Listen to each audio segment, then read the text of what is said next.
Welcome everybody to managing conflict and disagreement more effectively. There seems to have been some problem today with Zoom in that I am in glorious isolation here, despite something like 200 people signing up for this webinar. I'm really not sure what's happened, but I thought I would go ahead, record it, and you will all receive a copy of that recording. So I do apologise. I really don't know what on earth has happened. But let's proceed as if you were here. And if you want to ask me any questions about the content after the event, you can find me on LinkedIn. By all means, do message me and ask me any questions. I'll be delighted to hear from you. So moving on then, what I was going to do to start today before I really got into the subject was just to let you know about some other events that are going to be on. So Strategy 101 is on Eventbrite now and available to book, and that's on the 20th of October with Tony Curley. And I'm sure that will be fascinating. I'm looking forward to that. And equally, we have an employment law and HR update, a virtual one, on the 1st of November at 4 p.m. and that will be with Julie Temple and her colleagues Helena and Rihanna. And again, the link is there for you to book onto that. I'm sure there'll be more about that in the branch newsletter on Sunday, so do look out for that. I also wanted, on behalf of the CIPD, just to refresh your memories about some of the benefits of being a CIPD member.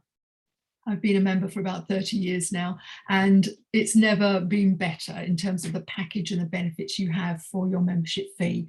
And these are just some of them that I thought I would highlight to you today around the Career Hub and what's available to you, CV building, cover letters, interviews, career assessments, all that sort of thing.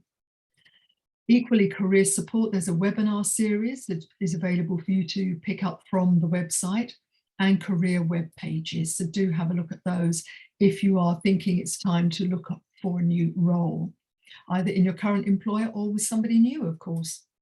And then finally, there are a number of helplines, wellbeing being just one of them. That's available to you, as are these other helplines. And there's a great deal more besides, but I thought it was good to share all of that with you today, just to remind you of that.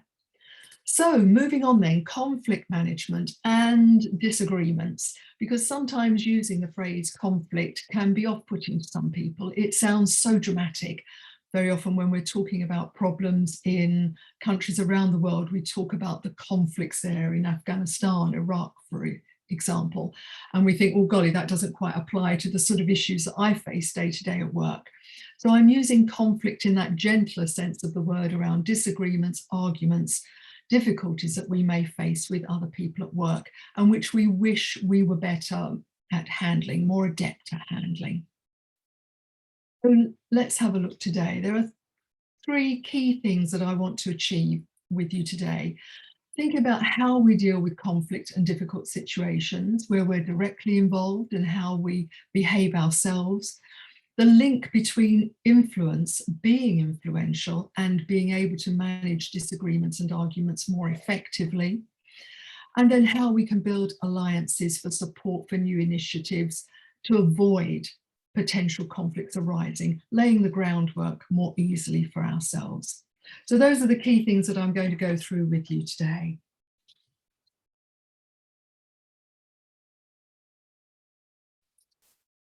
Just moving on there. So I was going to ask you for your comments and thoughts on this, on what are the benefits of conflict? Does it always mean that it's a negative? And of course it isn't. I'm sure you're well aware that it can be constructive. It can lead to innovation. It can lead to fresh ways of thinking. But it can also be incredibly time consuming and draining, which is why so many of us dread it. But there are benefits. And one of the things I'd like you to do as you're listening to this recording is perhaps stop at this point in time and think about some of the difficult situations that you face at work. What are they? Just jot them down and think about them. And then once we've gone through the slides today, it would be great to go back to those situations and for you to stop and think about some of the things that I've talked about, the tips and tools to use to see whether you think they would work for some of those situations you face, particularly if they're recurring ones. So make a note of that. I'm going to use this model of conflict with you today. It's very well established originally with Thomas Kilmann back in the 1970s, but it has yet to be bettered. It's a good, solid model, and it makes it easy to explain what our options are when we're dealing with difficult situations. And you'll see that the key axis is over here on the left-hand side. The degree to which we are willing to be assertive, the degree to which we are prepared to satisfy our concerns, that we need to satisfy our own concerns and we're willing to say so. And the degree along the bottom to which we're willing to be cooperative and satisfy other people's concerns as well. So let's go through these 5 styles and look at the pros and cons of each of them. And I'm going to start off with competing, which is sometimes also called, with different variations on this model, directive. So the most important thing to say is that being competitive, as it were, and remember this is about asserting your needs, and it was in that top left-hand corner, but not necessarily being prepared to cooperate or not cooperate, to listen to other or satisfy other people's needs. Very much about satisfying your own needs, and that's where it stands. It sounds a very aggressive stance to take, but it doesn't have to be aggressive in the way that we behave when we decide that this is the style that we are going to use on an occasion. But it is very much about being assertive and asserting our position and saying what our needs are, and being quite strong and immovable in that. And there can be very solid reasons for this. In HR particularly, you will often come across problems where you have to draw the line that some action or other by a manager would be illegal. It would be breaking the law. It would get the company into difficulties. And so you have to stand the line, as it were, and not give on some situations. So standing your ground, competing, as it were, may be just the sort of thing to do. As an example, when I was working in banking, somebody might come along to my office and say, right, that's it, Amanda. I want so-and-so gone. They're hopeless at their job. I've had enough. I said, oh, okay then. And the bonus you gave them last month, where does that fit into all of this? Oh, well, we do that for everybody. That was just, I just have to do that. And so you would get that sort of scenario, and then it would be a question of just helping them climb down a little, get over that initial feeling of frustration and temper, dare I say it, and start to talk about the reality, what was really going on here. All the while, whilst being polite and I hope quite charming about it, standing my ground. You can't just fire somebody. So it's important to use in that sort of situation. Self-defense, protecting others, is another useful time to use this technique. If you're managing other people and perhaps somebody criticizes a member of your team and it does seem to be completely unfair, it's important that we stand up for our team members. That doesn't mean to say that we never accept that we may have made a mistake, or maybe our team members have, but that doesn't mean that we immediately, oh yes, they must be useless if you think they are. It's important that we've got our staff's back and they know that we have, whilst nevertheless being open to listening to whatever issue is being brought to us. It's useful for emergencies, of course. If there's a fire in the building, you don't really want to say, should we have a chat about how we exit the building? You just want people to go and tell them to go in the safest way. So it can be useful at all these sorts of times. It can give you stability when there's uncertainty or indecision. People don't know what to do, and you decide, well, I think this is the best way forward. This is what we're going to do. People very often welcome that. So it has a lot of benefits as a style and is worth considering. It does, however, have disadvantages. Like anything in life, you can have too much of a good thing. The disadvantages are that we may talk more than we listen. If we're just asserting what we want and we're not listening to what others want, we are shutting ourselves off from important points of view, knowledge, information that would help us make a better decision, come to a more a fully rounded solution to a problem. So by not listening and only being competitive, we can shut ourselves off to those great ideas, the people. That in turn can then spoil the relationships that we have with other people, because if we're like it too often, if we overuse this style, people start to think, oh, what's the point of talking to her? She never listens, so I'm just not going to bother. And then you get that situation, as the joke has it, where people come to work, but they leave their brains at the door. Really not much point in having that. So you decrease motivation and initiative in other people, and you lose cooperation and goodwill, and you isolate yourself in the process. So those are the disadvantages if we overuse it or make it one of the main styles that we have. So one of the things I'd like you to think about now, make a note of, is how often do you use this style? Jot it down as a percentage. And then think about the percentage of time you use it at home or at work. Is there a difference? Why might that be? Very often, if there is a difference, there could be something around the power dynamic that's going on here, whether you feel more or less powerful at work or not, at home or not. If you feel powerless, why is that? What's going on here? And could that be linked to your own sense of self-confidence and self-worth? If you rarely use this tool, this technique to conflicts, why is that? Think about what that's telling you about yourself, because if it is around that lack of confidence and self-worth, then you need to fix that first. You need to develop your self-confidence and your sense of worth before you can then begin to handle conflicts more effectively. You can't do the one without the other. Confidence is the absolute bedrock of pretty much everything in life, really. So it's really important that you nurture your self-confidence and you keep it strong. It's easily knocked and it's difficult to recover from. It takes us longer to recover, but it's really important that we do that. And on a scale of 1 to 10, where 10 is high, you really ideally want to be feeling, on average, most of the time, about an 8. If you're not, then you need to pick yourself up. We don't have time to talk about how you might do that today. I guess that's another conversation. I have a blog that I've written before now on that. So if that's something you'd like, then just contact me on LinkedIn and I'll ping that over to you, or I'll publish it on my profile. If you use it too much, then think about why you're doing that and the disadvantage of it. You might want to start to vary your style a little more often. Okay, let's move on to the next one.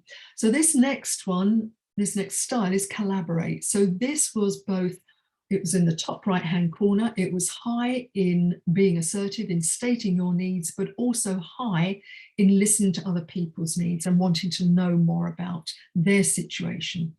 So this is a curiosity mode, an open-mindedness, a willingness to learn, an interest in learning about other people and how they see the world.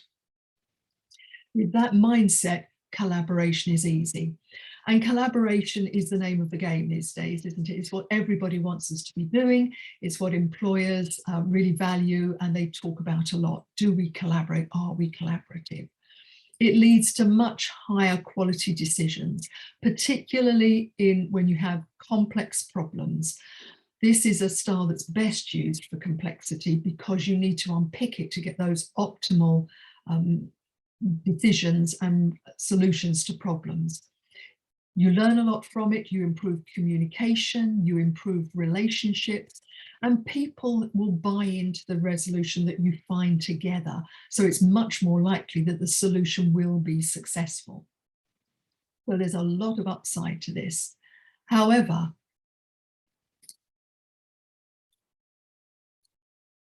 sorry, I'm just admitting people to the meeting. Welcome. I think there may have been some sort of problem, so I've actually already started the seminar. I'm so sorry, I had nobody here at 4 o'clock. So hopefully you can catch up with me and we'll see how this goes. So moving on, disadvantages then to, no, we've just covered that. Sorry, we're talking about collaboration and where it's best used, but there are disadvantages to collaborating. And this is that it takes a lot of time. There's a lot of time and energy required for this.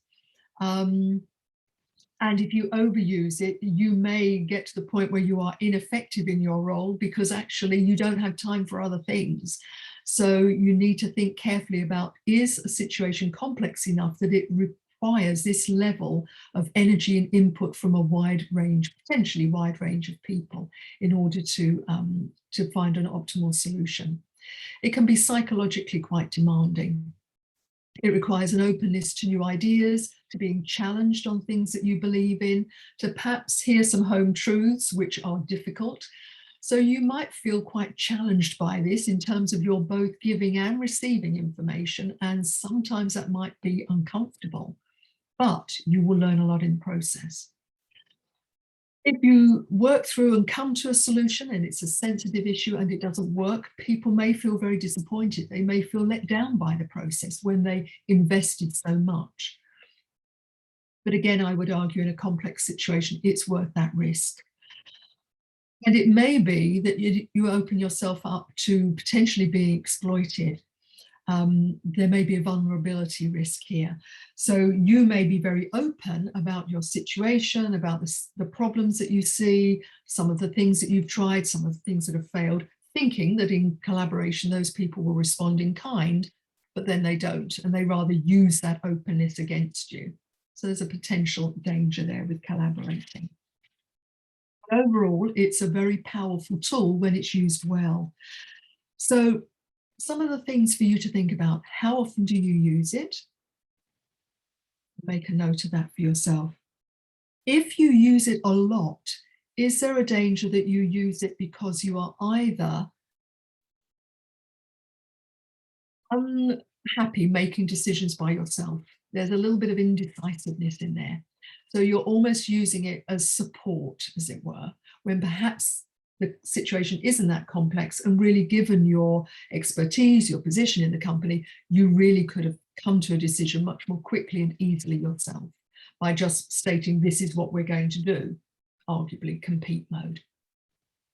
Or is it that you like networking, you like building relationships with people? There's almost an element of needing to be liked and approved of, so you collaborate because that brings you that sense and that feeling of being liked and approved of. Do you do that a little too much? Maybe there would be times when you would benefit from being a little more independent. So challenge yourself when you think about this, if you think you use it a lot, and whether that's quite the right balance. It may be that it is, but I'm just throwing the challenge out there to you. If you seldom use this, again, think about whether that's a good idea and all of the advantages that it can bring you used in the right time and at the right place.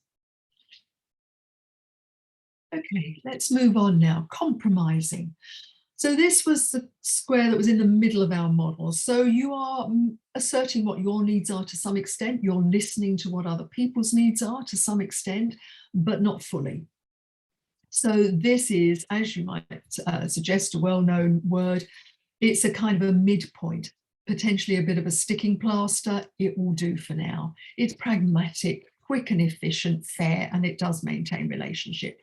You decide, okay, this isn't great, but it's good enough for now. Let's do that compromise and see where we go from here.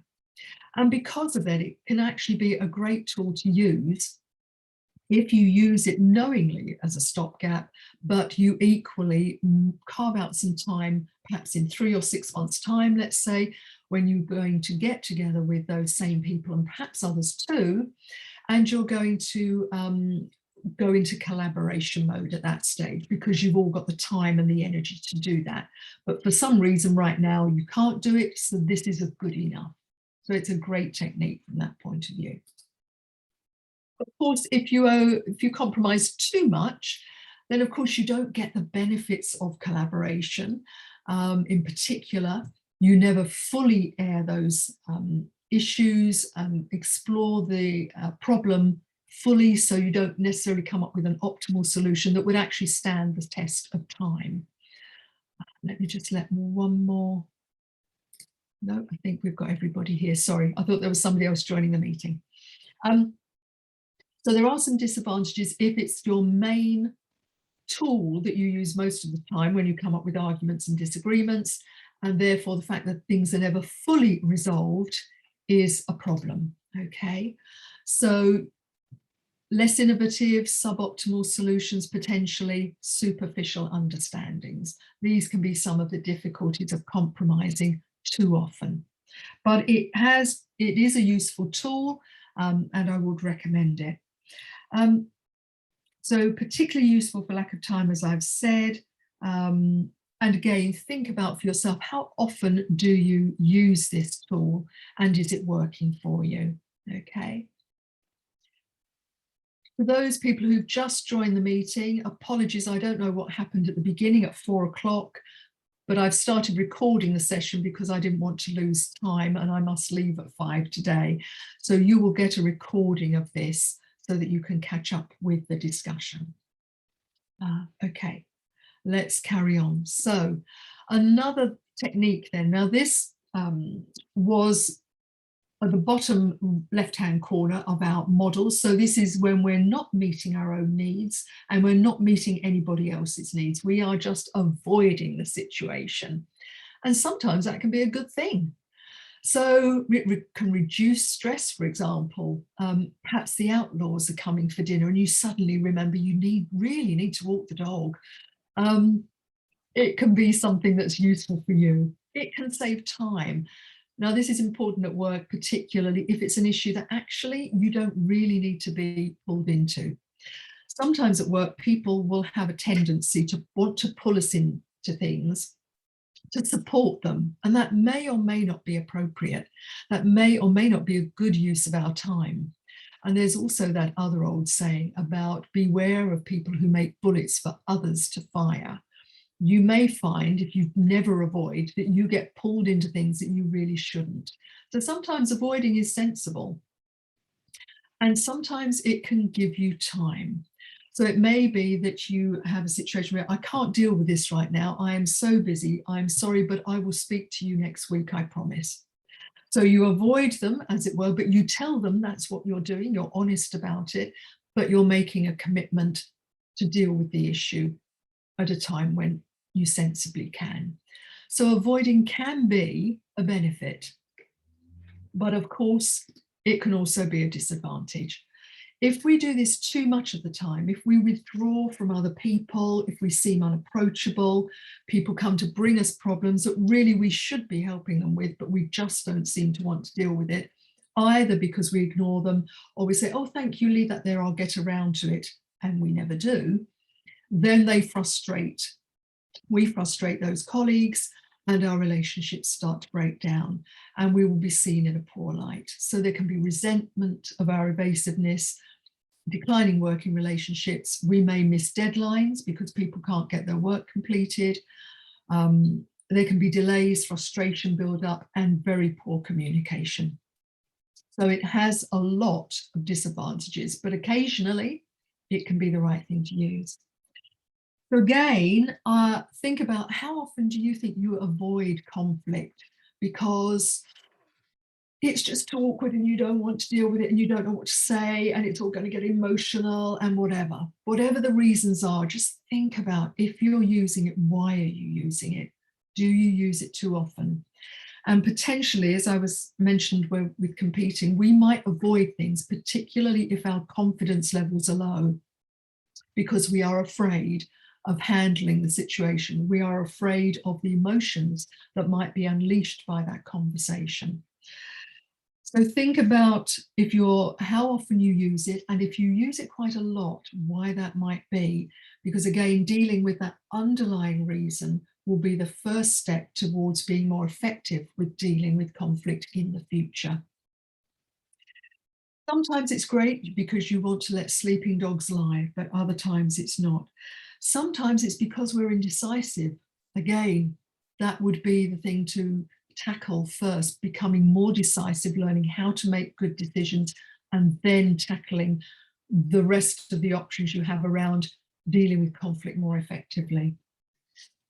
If you never use it at all, are you getting pulled into too much, into too many things? Yeah, yeah, I think those are the key things I wanted you to think about. And finally, that final quadrant, accommodating. So this was where we are very keen to meet other people's needs, but we are not looking after our own needs at all. We're not being at all assertive. We're being very passive, in fact. So are there any benefits to this? Yes, it's all about brownie points, isn't it, really? Being supportive, restoring harmony, building relationships, and if there is no high stakes for us, perhaps getting a quick ending, cutting our losses so we can move on. So there can be lots of benefits to being accommodating from time to time. But of course, if we're accommodating a lot of the time, we are not meeting our own needs, and that is a key disadvantage for it. We're sacrificing real concerns on matters of importance, and that might not only affect us, it might affect other people as well. It may lead to less loss of respect because we're too unassertive and we just seem like a doormat. We may agree to do things because we want to be helpful, but then we've no motivation for really carrying it through. So then we're damaging ourselves twice. We're losing a sense of respect and self-worth, and we don't even want to do what we've agreed to do, and other people are seeing that in us, so it's not very effective. And sometimes, as you might have answered for the question, is conflict ever a good thing? Actually, some healthy debate, some robust arguments are actually quite good. It gets things out in the fresh air, as it were, particularly, things that have been niggling away at people. It can be really important that we actually do engage in some argument. It also, I put here, denies the benefit of confrontation if unhealthy behaviours are accepted. Now, this is a key thing, and that can happen colleague to colleague, or if you're a manager with a team member. Somebody's always late, or their work's never finished to a very good standard, and you just keep letting it go. Can you ever recover from that? Yes, you can. The key thing, the key technique there is what I call drawing a line in the sand. So really it's around having that conversation with somebody and saying to them, you know what, this needs to stop. I appreciate that I've never tackled you on your lateness before, and I should have done, and I take full responsibility for that. But going forward, this has to stop. You're letting yourself down, you're letting the team down, and letting me down. I need you to be here on time, whatever your shift patterns are. So going forward, I want this to change. Let's talk about that happening. Are there any difficulties? And then you can take the discussion from there. But by drawing a line in the sand, by accepting that you are complicit in what you've accepted for so long, you draw fire from somebody who might otherwise turn around and say, well, what are you complaining for? You've never complained before, nobody else has. You take the initiative and it puts you on a better footing. So accommodating can be useful, but it can also be a disadvantage. And again, think about if you're using it quite a lot, why that might be. So I've gone through, and I'll just quickly flick back to the model we started with. I've gone through these 5 styles, key styles. Now, in any difficulty or disagreement you have, you may start off using one style, but quickly segue into another, because as the conversation develops, you realize that you might need to. So you might start off in a situation whereby you start being very assertive, no, this is what's got to happen and why, but then your listening mode kicks in and you realize, actually, I need to backtrack a little. I need to start doing a little bit more listening and rather more collaborating. This situation is more complex than I thought it was, in which case you can then shift and move into that collaboration style merely by stopping talking and listening to others more and being genuinely interested in what they have to say. Equally, you might find that you want to collaborate, but you realize there isn't time. So you then say, look, I know ideally we would thrash this out for far longer, but what can we do as a quick and dirty solution to tide us over for now? So this could be quite a fluid model. The if you, when you've looked at all these styles and you've scored yourself as to how often you're using them, I generally find, if I've gone through a questionnaire with people, that around 60% of the people in the room with me will only be using a couple of styles the majority of the time. The rest will be using quite a good balance. So it's about realizing that by being able, getting comfortable with all of those styles, you're more effective in how you deal with conflicts. You can be more fluid in your approach rather than just doing what you've always done because that's the way you do things. It does mean that you've got to be brave and try out different techniques than you've tried before, and that can take time. It might feel uncomfortable the first couple of times, a bit like going down to the gym if you haven't been for ages. You know, your muscles ache, it feels awkward, you don't know how all the equipment works. But if you stick with it and try it, you will find it gets easier and easier, and you will start to get the benefits from it. So think about being more fluid in your approach and the benefits of that for you.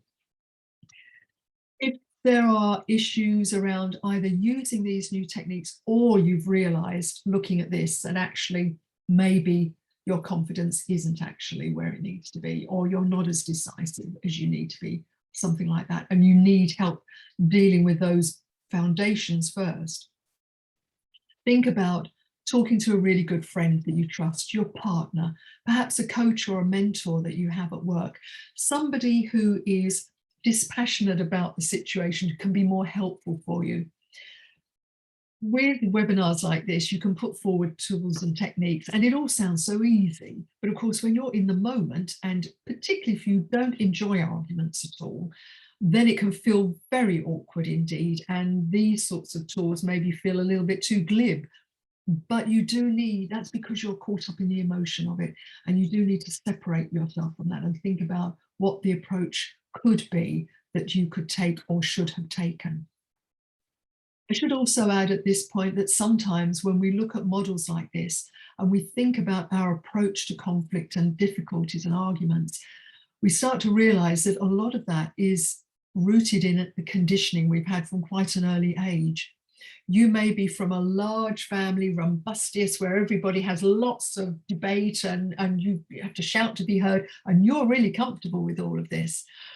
Or you may be from a much smaller family where it's quieter. Maybe your parents didn't like arguments and they shut arguments down because they didn't like disagreements. It can be quite hard then as an adult to start to learn these techniques, which is almost like they're starting from scratch. But it is important that we do learn to have arguments, healthy debates, where we are assertive and we're talking about what our needs are, but equally, whenever possible, we are listening to what other people need as well, working together. I'll just flick back to where we were up to. And any questions? So there are a few people in the room. If you do have any questions, do please put that in the chat box. That would be great. Otherwise, I will carry on. As I said, those of you that haven't managed to join the meeting, if you want to ask me any questions, I'm on LinkedIn. Do please send me a message. I'll be very happy to answer any questions you have. Okay. Let's move on then. So the next part of this I wanted to talk to you about is around influencing skills. The more influential we are and the better we are at stakeholder management, the fewer conflicts we are likely to experience at work, because we understand the importance of these basic ground skills, if you like.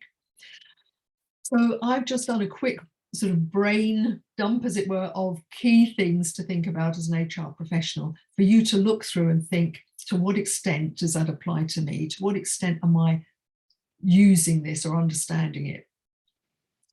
In HR, one of the key things is that we need to know how our organizations work.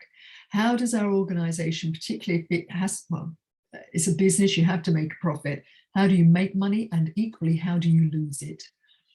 So make sure that you start building your networks in the organization that you are. Never mind if you've been there for a few years and you've not been brave enough to do it, it's always a good time to start. Start to reach out to people, to other departments. Talk to them about how they work, the services they provide, the products they make, whatever it is.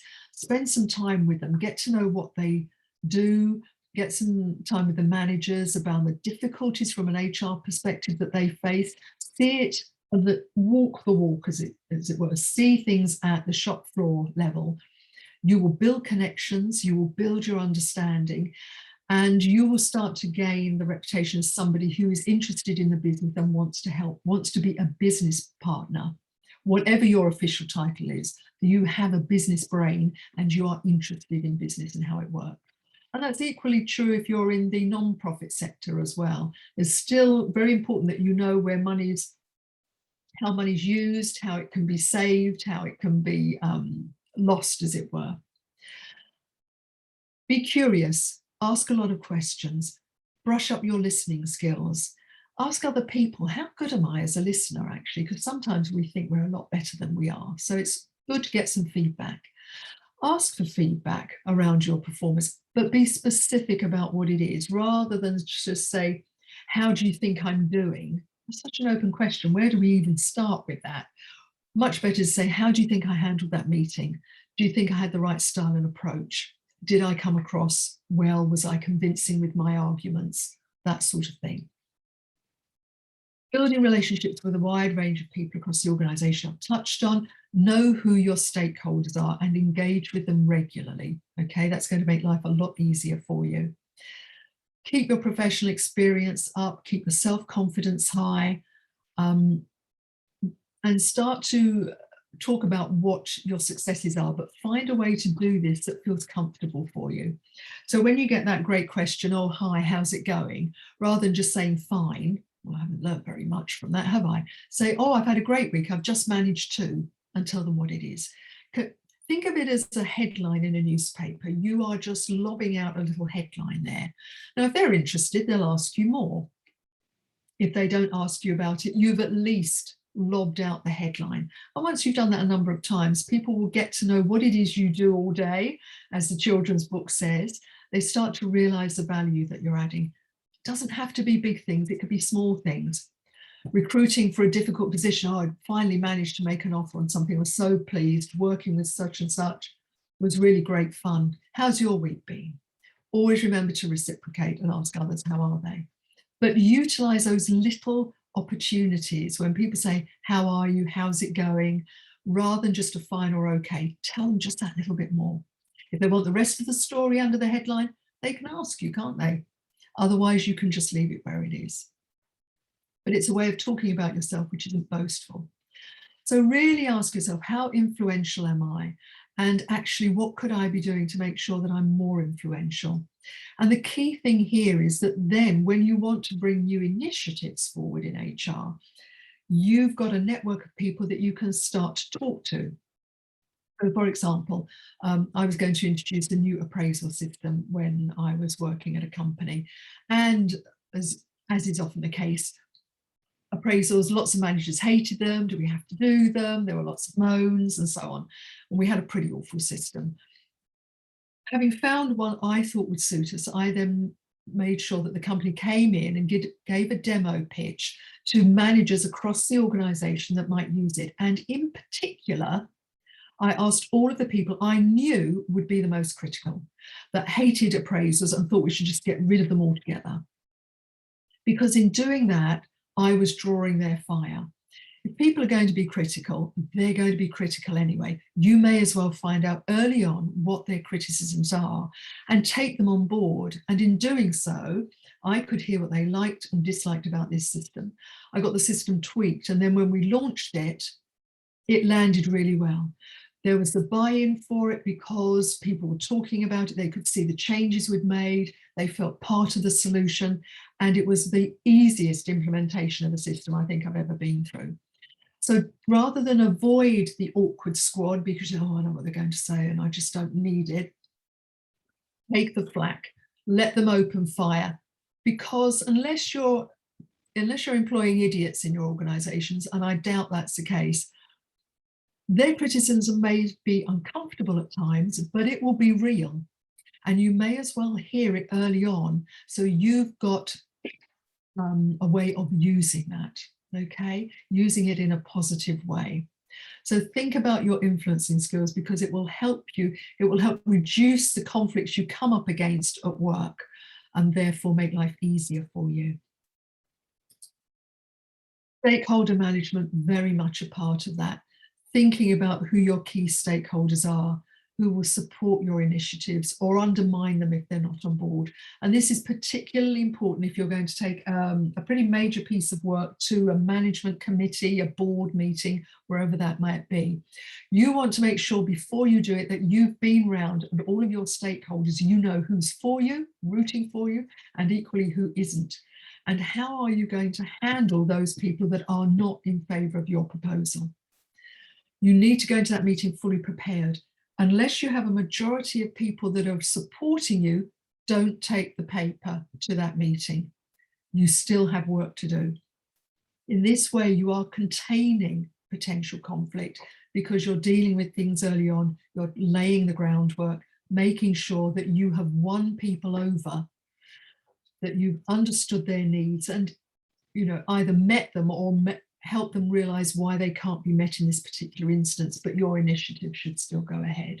So win those supporters first, and when you've got a majority with you, then you put that proposal to the table knowing that it will be passed. You're taking out the conflict element by dealing with it through consultation, collaboration and consultation early on. So again, that means that when it comes to the conflicts at work, what you should be left with, if you're good at influencing, good at stakeholder management, are those issues that arise that are unforeseen. And that's when that model I've shared with you comes in useful, because you can be thinking about what techniques do you usually use, what ones should you use more often, get that practice in, and how do you respond? What would be the best way to respond in this situation? So you give yourself the best opportunity to be successful in that situation, and at least handle the situation, if not completely to your satisfaction, in a way where you feel you have done the best you can, and people will respect the position that you've taken. Okay. So I think that was all that I wanted to say on that. Recommended books from me. So there are two here. Getting to Yes. This is, again, an old book. It's actually all about negotiating, but it's a classic and it's still worth reading. The key premise in this book is if you want other people to understand you, then you first have to seek to understand them, because only then, when you've listened and paid attention, will people start to listen to you. That's the essence of that book. A book that was published last year, Conflicted, a really good read, pulls on lots of modern research around arguments, why we have them, why they're good for us, and how we can manage conflict in a healthy way to get great outcomes. And guess what? The essence of this book at the end of the day, if you want other people to understand you, you have to seek to understand them first and get them comfortable with you before they're going to accept you and your arguments. So hey, two great books, both worth reading, both published 40 years apart, but the essence is the same, because human nature doesn't really change. That's why Shakespeare's plays still resonate and we still like Jane Austen's books. Things like this, you know, the emotions around conflicts, arguments, disagreements are not styles. They don't sort of go in and out of fashion. It is what it is. And learning to deal with it well is the best thing we can do. Okay, I think then that brings us to the end of this presentation. Apologies again to people who couldn't join us before. I don't know what happened with the link with Eventbrite and Zoom, but this presentation has been fully recorded. It will go out to you, to all of those of you who have joined us. And I'm very happy to take any questions from people on LinkedIn when that can happen. Okay, I've got a lot of people now coming into the meeting, ironically, as we're about to finish. So sorry about that. I really just don't know what happened there. So if I'll stop sharing now, I think. If there are any quick questions, we've got about 50 to about 10 minutes if anybody does want to ask me any quick questions about things.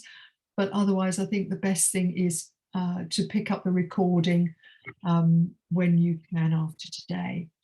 So if you want to put anything quickly in the chat box, please do.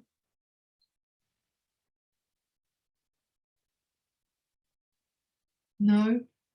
Struggled with the link, yes. I know, I don't know what happened there. Yes, the recordings will be made available afterwards, absolutely. And I hope that you find it useful.